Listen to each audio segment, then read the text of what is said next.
আলহামদুলিল্লাহ, আল্লাহ তাআলা দরবারে লাখো কোটি শুকরিয়া। মহান আল্লাহ তাআলা আমাদেরকে পবিত্র রমজান মাসে রোজা আদায় করা ও রাত্রে তারাবির নামাজ আদায় করার তৌফিক দান করেছেন। আমরা রমজান মাসে বিভিন্ন নেক আমলের মাধ্যমে সময়গুলো ব্যয় করতে পারছি, এজন্য শুকরিয়া আদায় করা আলহামদুলিল্লাহ। পবিত্র রমজান মাসের দিনে রোজা রাখা অত্যন্ত দামি এবং রাত্র অত্যন্ত দামি। এজন্য রাত্রে তারাবির নামাজ সহ নফল নামাজ, কুরআনুল কারীমের তেলাওয়াত সহ অন্যান্য নফল ইবাদতের মাধ্যমে সময় ব্যয় করার চেষ্টা করা। বিশেষ করে রমজান মাসে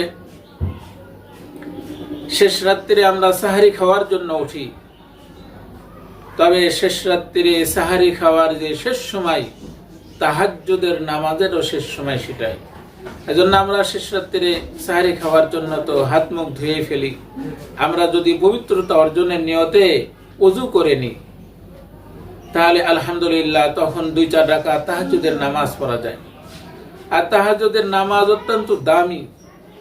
বিশ্বনবী মুহাম্মদ সাল্লাল্লাহু আলাইহি ওয়াসাল্লাম প্রতি রাত্রেই তাহাজ্জুদ করতেন।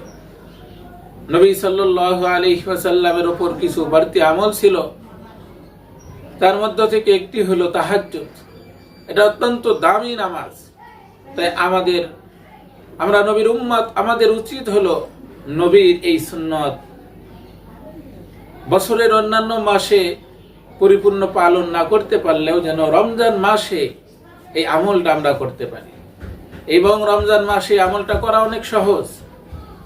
এজন্য আমার এই আওয়াজ যত মানুষের কাছে পৌঁছাবে, আল্লাহ তাআলা যেন সকলকে রমজান মাসের শেষ রাত্রে তাহাজ্জুদ নামাজ আদায় করার তৌফিক আল্লাহ তাআলা দান করেন।